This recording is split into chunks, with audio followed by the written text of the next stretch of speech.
Hello students, welcome to empirical world. আজকে আমরা class 10-এর model activity task physical science, that means ভৌত বিজ্ঞানের কোশ্চেনগুলো সলভ করব। পার্ট 1 অলরেডি আমাদের করা হয়ে গেছে। তো পার্ট 1-এর আগের দিনের ভিডিও যদি তোমরা দেখো তাহলে পার্ট 1-এর সব সলিউশনগুলো তোমরা পেয়ে যাবে। আজকে আমরা করব পার্ট 2 অ্যান্ড পার্ট 3, মানে একটা ভিডিওতে তোমরা পার্ট 2 এবং পার্ট 3 দুটোই পেয়ে যাচ্ছ।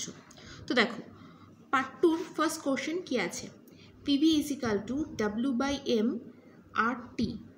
তো এই কোশ্চেনটা, এই যে আমরা একদম আগের দিন যে কোশ্চেনটা করেছিলাম যে আর এর ভ্যালু বের করতে বলা ছিল PV is equal to N R T formula থেকে, এই কোশ্চেনটার অ্যান্সারও কিন্তু এখানকার এই কোশ্চেনটার অ্যান্সারও সেখান থেকেই আসবে।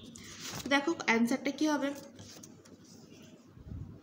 এন মোল আদর্শ গ্যাসের ক্ষেত্রে অবস্থার সমীকরণ হলো PV is equal two nRT. আমরা আগের দিন এই ফর্মুলাটাই লিখেছিলাম, যেখানে পি ইজ ইকাল টু গ্যাসের চাপ, ভি ইজ ইকাল টু গ্যাসের আয়তন, সব এগুলোই লিখেছিলাম। এন ইজ ইকাল টু কি মোল সংখ্যা, R is equal to molar gas ধ্রুবক বা সার্বজনীন গ্যাস ধ্রুবক, টি ইজ ইকাল টু পরম উষ্ণতা। এবার এখান থেকে কোশ্চেনের প্যাটার্নটা একটু পাল্টে যাচ্ছে। যদি গ্যাসটির ভর ডাব্লু গ্রাম হয়, মানে যে গ্যাসটা আমরা নিচ্ছি তার যে ভর সেটা যদি ডাব্লু গ্রাম হয় এবং আণবিক ভর এম হয়, তবে আদর্শ গ্যাসের ক্ষেত্রে N is equal to W by M হবে। এন মানে কি ছিল? মোলার সংখ্যা, তাহলে N is equal to W by M হবে। তাহলে অতএব দেখো এখানে PV is equal to N R T ছিল, এনের জায়গায় আমি কি পুট করে দিলাম? এনের জায়গায় আমি ডাব্লু বাই এম পুট করে দিলাম। আর টি যেরকম ছিল সেরকম আছে। তাহলে এখান থেকে এমটাকে এখানে নিয়ে যাও, তাহলে এম যদি এখানে যায় পিভিটা কোথায়? নিচে চলে আসবে। তাহলে M equal to W by PV R T, এগুলো যেরকম লেখা আছে ক্যাপিটালে সেরকমই লিখবে। তো দেখো এখানে এম মানে কি হয়ে যাবে? M equal to W, W কি ছিল? এটা কি ছিল? গ্যাসের ভর। তাহলে গ্যাসের ভরকে আমরা এম দিয়েই ডিনোট করি, তাই ডাব্লুকে আমি এম দিয়ে লিখলাম। এটা আমরা প্রথমে মাত্রিক আকার বের করে নেব, তারপরে এখান থেকে আমরা এককটা বের করব। আর মানে কি? যে বললাম আগের দিনের যে কোশ্চেনটা ছিল সেখানে দেওয়া ছিল আর এর একক নির্ণয় করো। তো কোশ্চেনটার অ্যান্সার এসছিল আর এর মান বের করার সময় এইটা এসছিল। তো আমি আর এর ভ্যালুটা এখানে বসিয়ে দিয়েছি। টি মানে কি? কেলভিন বলেছিলাম। পি মানে এখানে এটা বসিয়ে দিয়েছি। ভি আমি এখানে পিভির ভ্যালু আমি এখানে বসিয়ে দিয়েছি। ওকে,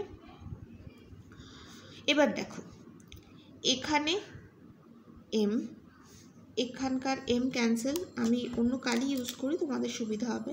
তুমি কি করলাম? এখানের এম এর সাথে এখানের এম আমি ক্যান্সেল করে দিলাম। এখানে টি টুর সাথে এখানে টি টু ক্যান্সেল হয়ে যাবে। এবার এখানে কি আছে? এল কিউব, এল টু দি পাওয়ার -1, মানে 3 থেকে 1 মাইনাস করলে কত হয়ে যাবে? এল স্কোয়ারও আছে, তার মানে নিচে এল স্কোয়ার আছে আর উপরে এল স্কোয়ার। একবারে সবগুলো কেটে দাও। এখানে কে কেটে যাবে, তার মানে আমাদের এখানে কি চলে আসবে?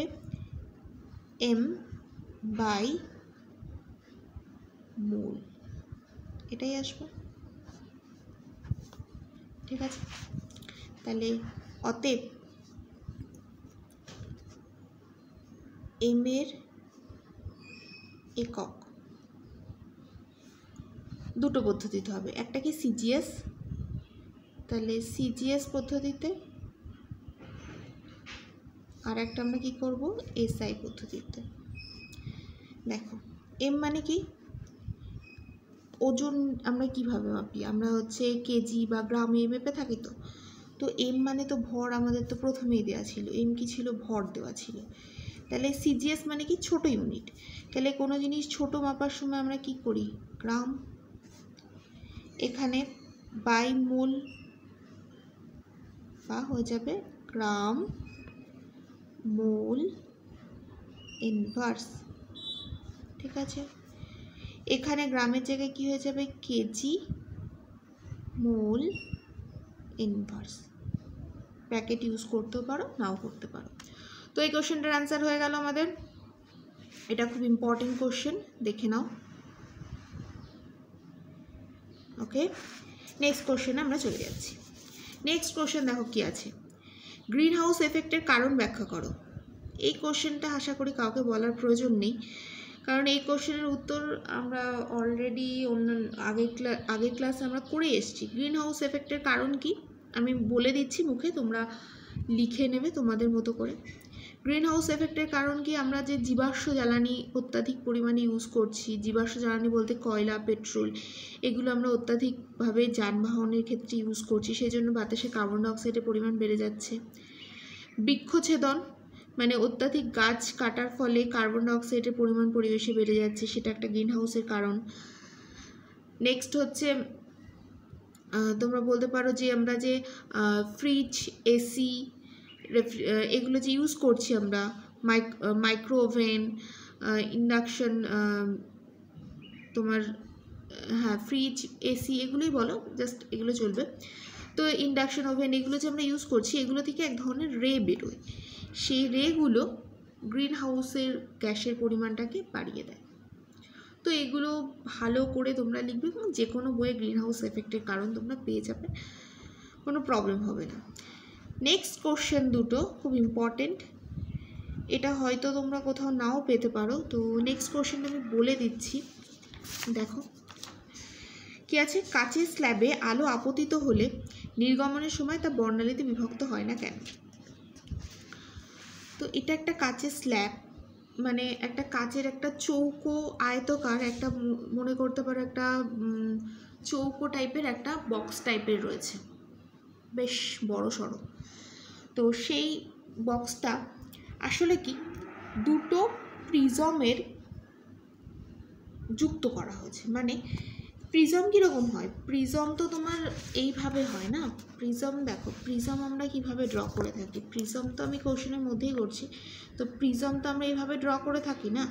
এই প্রিজমটাকে ঘুরিয়ে দাও, মানে প্রিজমটা যদি আমি এইভাবে না করে, মনে করো আমি প্রিজমটাকে এইভাবে করে দিচ্ছি, তাহলে এরকম যদি দুটো প্রিজম, এরকম যদি আরও একটা প্রিজম যদি এর সাথে আমি জয়েন করি, তাহলে আমি এই পিকচারটা পাবো। তো এটাই হচ্ছে আয়তকার কাজফলক, ঠিক আছে? তাহলে দেখো আনসারটা কী হয়ে যাবে, সমান্তরাল আয়তকার কাজফলক। সমান্তরাল কেন বলেছে, কারণ আয়তকার ওটা যেহেতু আয়তকার হয়, অবশ্যই 3D স্পেসের যেটা তোমরা আয়ত ঘনর যে অঙ্কগুলো করেছো, সেই আয়ত ঘনর মতো। কাজফলকের দেখো কি বলছে, সমান্তরাল কাজফলকে পরস্পর বিপরীতভাবে স্থাপিত দুটি প্রিজমের সমবায় বলে কল্পনা করা হয়, যেটা আমি বললাম। তো কি হচ্ছে, প্রিজমের মধ্যে যখন কোনো আলোক রশ্মি ঢোকে, তখন সেটা তো বিভিন্ন বর্ণে বিভক্ত হয়ে যায়, এটা তো ট্রু। কিন্তু এখানে দেখো প্রথম এই যে এটা রে ঢুকছে, মানে এটাকে সাদা কালি দিয়ে তো দেখানো সম্ভব না হোয়াইট পেজের মধ্যে। তো এই আলোটা ধরো সাদা আলো, এটা ঢুকে কি হলো দেখো, এখানে একটা রেড ব্ল্যাকের একটা কম্বিনেশন করে দিয়েছে, একটা গ্রিন করে দিয়েছি, মানে এখানে অত তো পিকচারে দেখানো সম্ভব না, বিভিন্ন বর্ণে আলোতে বিভক্ত হয়ে যাবে, আরও বিভক্ত হয়ে যাবে, মানে 7টা বর্ণের আলোতে বিভক্ত হয়ে যাবে। কিন্তু এই আলোগুলোই যখন এই বিভক্ত যে বিভিন্ন আলোগুলো যখন আর একটা প্রিজমের মধ্যে দিয়ে যাওয়ার পর সবগুলো শেষে কী হয়ে যাবে, আবার যুক্ত হয়ে যাবে। যুক্ত হয়ে গেলে কি হয়ে যাবে, সাদা আলো তৈরি করে দেবে। এই কনসেপ্টের ওপরেই এটা লেখা আছে। দেখে নাও যে প্রথমে প্রিজমের এবি প্রতিসারক তল, মানে এই তলের মধ্যে দিয়ে সাদা আলো ঢোকার ফলে কী হলো, 7টি ভিন্ন বর্ণে বিশ্লিষ্ট হয়ে গেলেও, মানে এখানে ভিন্ন বর্ণে বিশ্লিষ্ট হয়ে যাচ্ছে। পরে যখন ACD মানে আর একটা যে প্রিজমের অংশ রয়েছে, এই প্রিজমের মধ্যে দিয়ে যাওয়ার সময় পুনর্যোজিত মানে পুনরায় সবগুলো একত্রিত হয়ে যায়, পুনর্যোজিত হয়ে সাদা আলো উৎপন্ন করে, যা কাজফলকে CD প্রতিসারক তল থেকে আপতিত রশ্মির সমান্তরালে নির্গত হয়। সমান্তরালে কেন, এটা এরকম রয়েছে, এটা দেখো প্রতীকে গেছে, তো এটা সমান্তরাল রশ্মি, এই জন্য সমান্তরাল কাজফলকে সাদা আলো বিচ্ছুরণ ঘটে না। ঠিক আছে, দেখে নাও অ্যান্সারটা। ওকে, পিকচারটা কিন্তু অবশ্যই ভালো করে ড্র করে দিও। পেন ইউজ করবে না, পেন্সিল দিয়ে ড্র করবে, সেক্ষেত্রে কালারিং পেন্সিল ইউজ করতে পারো। এটা টিচারকে জিজ্ঞাসা করে নিতে, কারণ বর্ণালী তো তোমার কালারিং পেন্সিল, কারো অনেকে যদি কালারিং পেন্সিল না থাকে সেক্ষেত্রে পেন ইউজ করা যাবে নাকি, আগে টিচারের পারমিশন নিয়ে নিও, তারপর সেটা করবে। ওকে, নেক্সট কোশ্চেনে চলে আসি। দেখো কি আছে, আয়নীয় যৌগের ক্ষেত্রে আণবিক ওজন কথাটির চেয়ে সংকেত ওজন কথাটি ব্যবহার যুক্তিযুক্ত কেন? তো এটার অ্যান্সার কী হয়ে যাবে, দেখো ভীষণ সহজ। এটা প্রতিটি আয়নীয় যৌগে কেলাস অসংখ্য ক্যাটায়ন এবং অ্যানায়ন দ্বারা গঠিত। একটি সুস্থিত ত্রিমাত্রিক আকার বিশিষ্ট হয় আয়নীয় যৌগে কোনো অণুর অস্তিত্ব থাকে না, তাই আয়নীয় যৌগের ক্ষেত্রে আণবিক ওজন কথাটির চেয়ে সংকেত ওজন কথাটি ব্যবহার যুক্তিযুক্ত।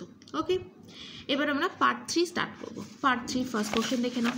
কি আছে, কোনো তড়িৎ ক্ষেত্রে একটি বিন্দুতে বিভব এক্স ভোল্ট বলতে কি বোঝো? তো এখানে অ্যান্সার কী হয়ে যাবে, কোনো তড়িৎ ক্ষেত্রে একটি বিন্দুতে মানে ওখানে একটি বিন্দু কথাটা ইউজ করেছে, তো আমাকে একটি বিন্দু কথাটাই ইউজ করতে হবে। একটি বিন্দুতে বিভব এক্স ভোল্ট কথাটির অর্থ হলো অসীম দূরত্ব থেকে একটি একক ধনাত্মক আধানকে তড়িৎ ক্ষেত্রে ওই বিন্দুতে আনতে এক্স জুল কার্য করতে হবে। এখানে তড়িৎ বিভব এক্স ভোল্ট ইকুয়াল টু কৃতকার্য এক্স জুল বাই তড়িৎ আধান বা তড়িৎ আধানের পরিমাণ, এটা লিখে দেবে। ঠিক আছে, নেক্সট কোশ্চেনে চলে আসি।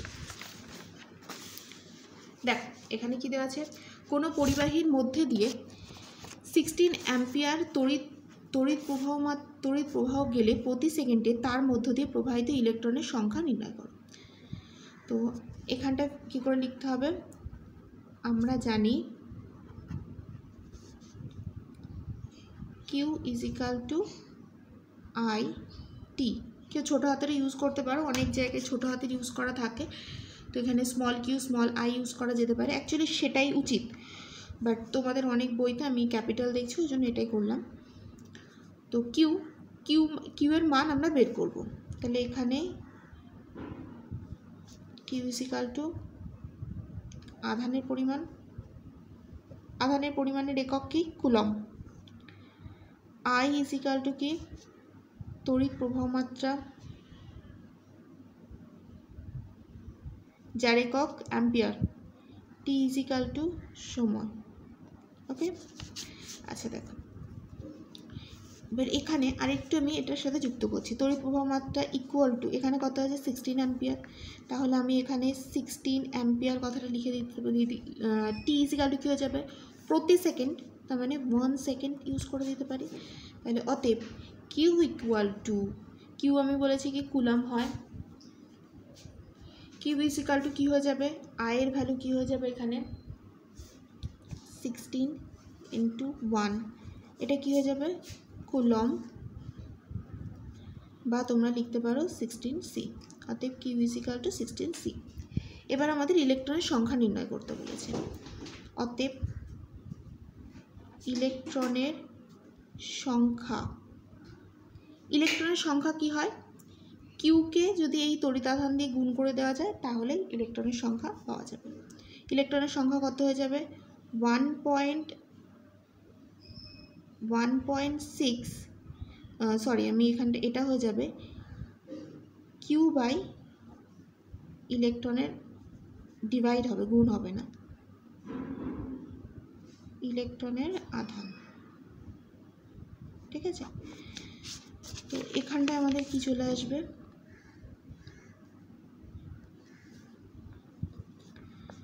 তাহলে এখানে আমাদের চলে আসবে, দেখো কিউ এর মান কত এসছে আমাদের 16, এখানে আমাদের হয়ে যাবে 1.6 ইন্টু 10⁻⁻19, তার মানে আমি যদি এখানে পয়েন্ট তুলি এখানে হয়ে যাবে 10, আর তাহলে এখানে 16 ক্যান্সেল করে দিলাম।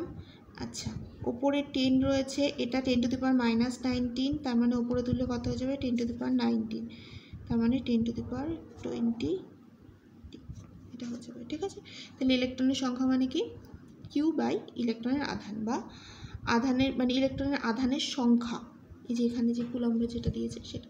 ঠিক আছে, এভাবে এটা অ্যান্সার হয়ে যাবে। নেক্সট কোশ্চেনে চলে আসি। দেখো কোনো তড়িৎ কোষে তড়িৎচালক বলকে ইএমএফ বলা হয়। 1.5 ভোল্ট বলতে কী বোঝো? তো এখান থেকে এটা আমি অ্যান্সার করতে শুরু করে দিই। কোনো তড়িৎ কোষের তড়িৎচালক বল 1.5 ভোল্ট বলতে এটা আমি ক্রস করি, বোঝাই যে কোনো নয়, এখানে তোমরা দেবে ওই, কারণ আমি কোনোটা লিখেছিলাম এই কারণেই, এটা হচ্ছে ইউনিভার্সাল যে কাকে বলে তড়িৎচালক বল সেইটা এটা, কিন্তু এখানে তোমাদের ফার্স্ট কোশ্চেন দিয়ে স্টার্ট করতে হবে, তোমাদের যা কোশ্চেন রয়েছে। তাহলে এখানে হয়ে যাবে কোনো তড়িৎ কোষের তড়িৎচালক বল 1.5 ভোল্ট বলতে বোঝায় যে ওই তড়িৎ উৎসের মধ্যে দিয়ে নিম্ন বিভব থেকে উচ্চ বিভবে একক পরিমাণ ধনাত্মক আধান স্থানান্তরিত করতে 1.5 জুল কার্য করতে হয়। অর্থাৎ তড়িৎচালক বল 1.5 ভোল্ট ইকুয়াল টু কৃতকার্য 1.5 জুল বাই তড়িৎ আধান। ওকে, নেক্সট কোশ্চেনে চলে আসি। দেখো, ওহমের সূত্রের গাণিতিক রূপটি লেখো, মানে সূত্রটি গাণিতিক রূপ, তার মানে ফার্স্ট সূত্র লিখতে হবে, তারপর গাণিতিক রূপ এবং লেখচিত্র অঙ্কন করো। তো ওহমের সূত্র দেখো, তোমরা তো সবাই জানো, উষ্ণতা এবং অন্যান্য ভৌত অবস্থা, অন্যান্য ভৌত অবস্থা মিনস কি, যান্ত্রিক বিকৃতি, চাপ, চৌম্বক ক্ষেত্র, এগুলো যদি অপরিবর্তিত থাকে, মানে এগুলো যদি চেঞ্জ না হয়, তাহলে পরিবাহীর মধ্যে দিয়ে প্রবাহিত তড়িৎ প্রবাহ মাত্রা পরিবাহীর দুই প্রান্তের বিভব পার্থক্যের সমানুপাতিক হয়। ফিগারটা কিন্তু অবশ্যই ড্র করবে। এখানে একটা এ পরিবাহীর দুটো প্রান্ত, একটা এ প্রান্ত একটা বি প্রান্ত, এখানে বিভব কত ভি এ, এখানে ভি বি। ভি এ মানে এই পাশটা ভিবির থেকে বড়, এদিকে এখান থেকে তোমাদের মনে করো যে এখানে কারেন্টের মেন সোর্সটা রয়েছে, এখান থেকে এদিকে যাচ্ছে, তাহলে যেখানে সোর্স মানে যেখানে উৎস সেখানে তো বেশি কারেন্ট থাকে, তাহলে V A greater than V B. তাহলে এখানে I proportional to V A minus VB হয়ে যাবে। সেই ভি এ মাইনাস ভিবিকে আমি কী লিখেছি, ভি লিখেছি, প্রপোর্শনাল টু চিহ্ন তুলে আমি ইকুয়াল টু আর কে দিয়েছি, যেখানে কে হচ্ছে ধ্রুবক, কে ধ্রুবক। এবার কে এর ভ্যালু আমি লিখবো কীভাবে দেখবে। তাহলে এখানে ভি ইজিক্যাল টু কী হয়ে যাবে, আই বাই কে। তাহলে ভি ইজিক্যাল টু আই আর, যেখানে আর ইজিক্যাল টু কি 1 বাই কে। এটাই হয়ে যাবে তোমাদের গাণিতিক রূপ। এবার তোমাদের চলে আসছি লেখচিত্র। লেখচিত্র কিভাবে করবে দেখো, লেখচিত্রটা তোমাদের তো বুঝতেই পারছো, লেখচিত্র একটা ইম্পর্ট্যান্ট পার্ট রয়েছে এখানে। তো লেখচিত্রটা কিভাবে ড্র করা যায় আমি তোমাদের দেখিয়ে দিচ্ছি। তো আমি এই পোর্শনটা আমি ইউজ করছি। দেখো, এখানে তোমাদের এইভাবে লেখচিত্রটা ড্র হবে, পেন্সিল ইউজ করবে তোমরা। এক্ষেত্রে এই দিকটাই হয়ে যাবে আই মানে তড়িৎ প্রবাহ, এই দিকটাই হয়ে যাবে ভি, ঠিক আছে। এবং এই যে লাইনটা কিভাবে যাবে, এইভাবে যাবে, ঠিক আছে, সিঙ্গেল লাইন ড্র করে দেবে, এইভাবে যাবে। এখানে ও পয়েন্ট করে দেবে, এখানে দেবে 0 0।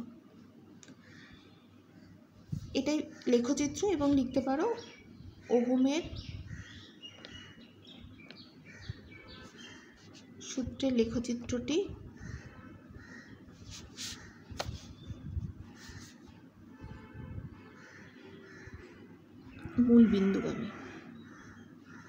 মূলবিন্দুগামী, এবং এটা দেখো একটা সরল রেখা, মূলবিন্দুগামী সরল রেখা, ব্যাস এইটুকুনি এনাফ। ওকে, তো এখানে সব তোমাদের কোশ্চেনগুলো আমি সলভ করে দিয়েছি। তো তোমাদের যদি এই সেশনটা ভালো লেগে থাকে দেখে নাও, এই লাস্ট যে কোশ্চেনটা আমরা করলাম। ওকে, আশা করি পুরোটা দেখতে পাচ্ছ তোমরা। পিকচারটা কিন্তু অবশ্যই ড্র করবে। এবং লাস্ট এইটা, শুধু এইটুকুনি।